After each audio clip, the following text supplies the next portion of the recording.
Welcome to the Construction CPA Podcast. Today we are joined by Natasha Cozart, a licensed real estate agent in the luxury space. And today she's going to share with us just a little bit about what's going on in the luxury construction market and how you guys can make some better decisions in that area. Natasha, let's start off with a little bit. Just give us a little bit of overview about who you are and how you got into your profession. Thank you so much, Rashellee, for having me on the podcast. It's a true privilege to be here today. My name's Natasha Cozart. I'm a luxury real estate specialist here in South Florida, native Floridian. And I've been in the luxury space for many years now. Officially, I was in hospitality before doing real estate, but it's always in the luxury realm, fine dining establishments, event planning, and the sort. So now I transferred these skills over into the luxury real estate space. So it's in the luxury space, it's more of an experience, it's more service oriented. So just that, I guess. What drew you into real estate? I've always been around real estate. My parents were investors in the 80s, so they were purchased a lot of homes for investment purposes. So I was always around construction, permitting. I was always around that culture. So now that I'm in real estate full time, I'm able to experience even on a greater level. Okay, cool. So outside of real estate, what would you say are some of your main passions and interests? I love food. I love to travel. I guess yes, I love food. I love to travel. I love sports. So whenever I get a chance to travel, explore the world, see new cultures, new experiences, it's definitely something that I enjoy doing. I love specifically in sports. I like tennis. I used to Ah, compete when I was younger. oh Yes. really? A woman after my own heart. Sounds good. Yeah, do you still play or do you watch? I do. I'm part of a tennis club out in Weston. I always go to the Miami Open, which is right here. I've been to the U.S. Open in New York, which was fantastic last year. It was on my list, and I finally accomplished that. So definitely travel for that. Let's see if we go to Wimbledon next, maybe. All right. So it sounds like you and I are gonna have to meet up for some tennis. I wouldn't say I would Sure. compete against you. I'm like a totally wannabe Nah. player, but I love it. Definitely love watching the sport. Hey, the outfits are cute. Yes, they are. All right, cool. All right. What would you say that you've seen in the luxury real estate market in the recent years, and in terms of how that maybe changes the landscape for construction, right? Like the type of projects that are being built and or not being built in particular in the Miami area. There's been such a boost in luxury new development here in South Florida within these past 5 years for sure. Like if you look at the skyline, there's cranes everywhere because construction is full fledged ahead. I guess part of it, well, we went through the pandemic. A lot of people were relocating, but that also because of the demand, because before Florida was, your second home, retirements. So they weren't really building a lot of square footage, 4, 5, 600 square feet because you're not spending long time here. But now during the pandemic, people are relocating, but they want these actually as like their principal homes, or now they have families, so they need more square footage.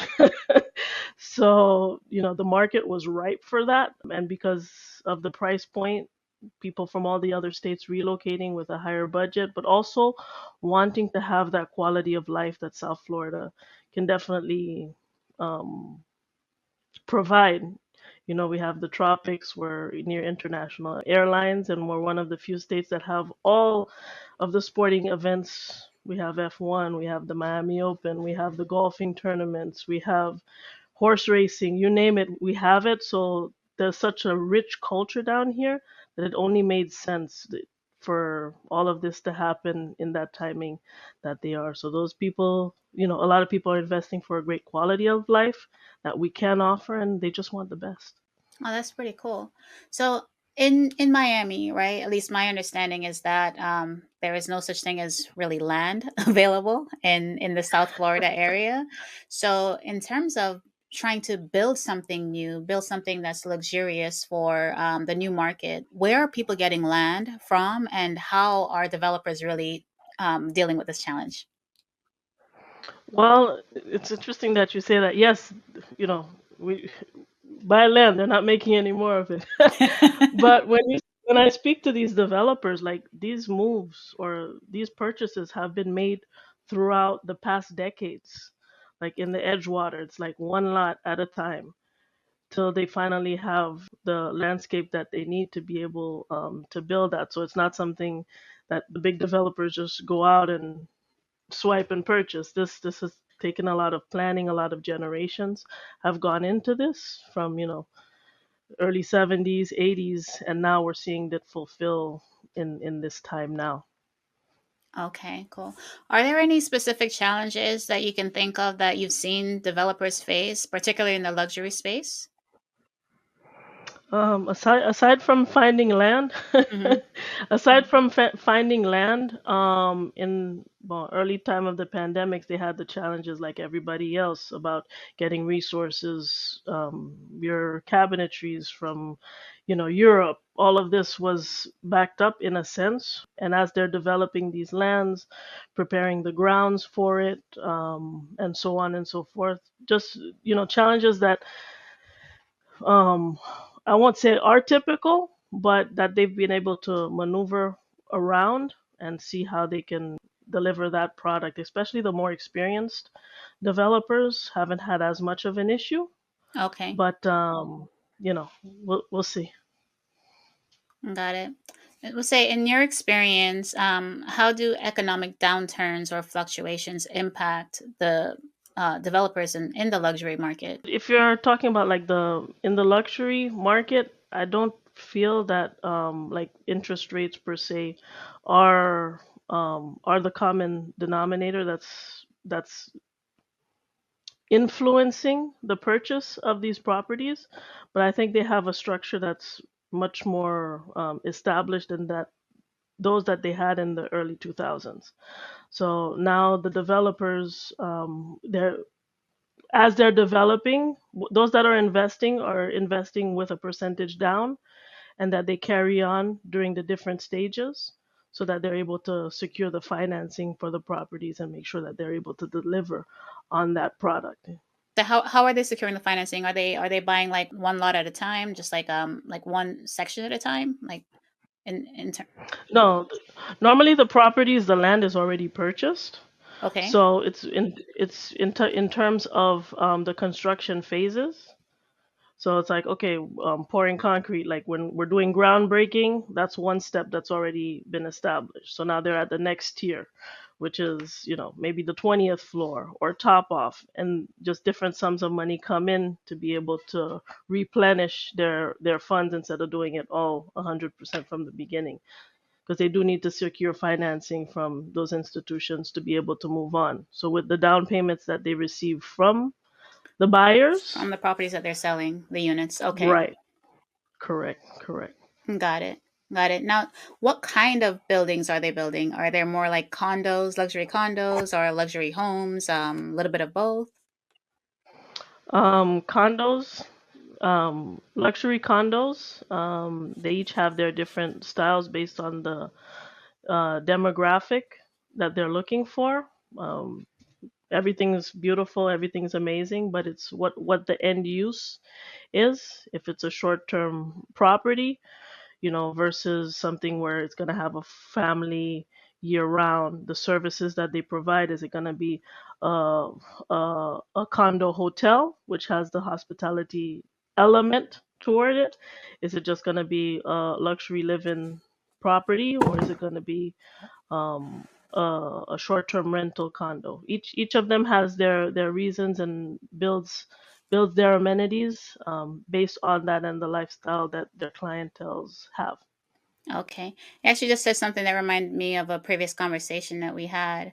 In terms of like short-term rentals and Airbnbs and so forth, right? I remember you mentioning that in some areas, like, well, thinking about the zoning requirements of the area that you're trying to buy or develop this area in is something that people should be considering way beforehand. Tell me a little bit more about that. What are some of the risks with not thinking about the zoning and some of the consequences that one could suffer from?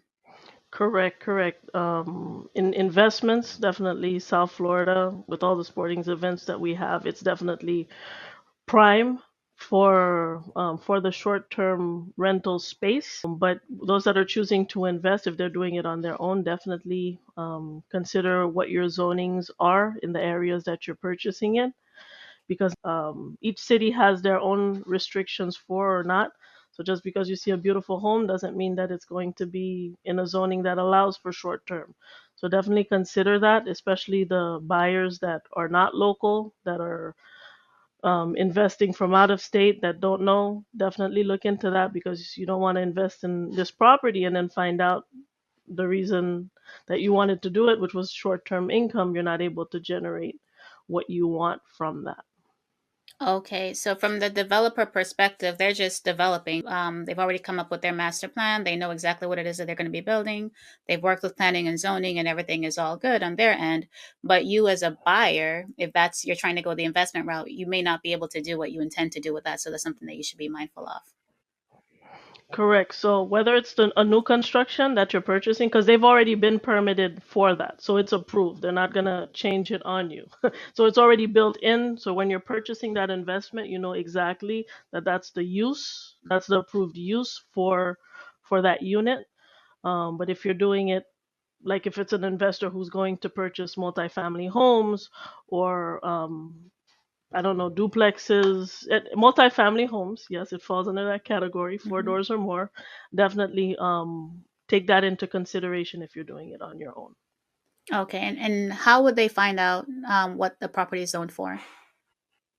You go through the city that you're purchasing it from, and then find out what their rental restrictions are in the area. You know, the neighbors, you know, the tax bracket, etc. Because it's going to be considered a commercial use property. Okay, So your taxes are different as well. So gotcha. think about that. Think about that. Are there any examples that you can share about someone trying to maybe rezone after the fact, or if they just completely lost their investment, or um, just whatever kind of consequence a person may have suffered from not being proactive in figuring out what the property was properly zoned for before buying it, particularly for a short term rental? Um, I, I believe there was a recent experience in Orlando. A lot of people were purchasing townhomes all around the amusement parks up there, because they're like, hey, the families are coming. It's 3, 4 bedrooms. You know, it's going to be great for short term. So they were purchasing it with no intention of living in there for themselves, but as an investment. So they built purchased all these townhomes to as an Airbnb purpose. So all the investors purchased there, and then the zone, it wasn't zoned for that. So now their purpose for the Airbnb can no longer be accomplished. But now you have 50 other homes on the market, so the appreciation or the end result that they wanted to get from it um, wasn't what they wanted, and I don't think they made as much of what do you call it, Of the profit that they were probably looking for? profit that they, because of such the demand. Yeah. If 50 investors purchase, and then 50 investors have to get rid of their product, so you're not unique. You're just part of it, and if you have all this oversupply now, you know, maintaining the prices and your leverage on the market, um, not as interesting.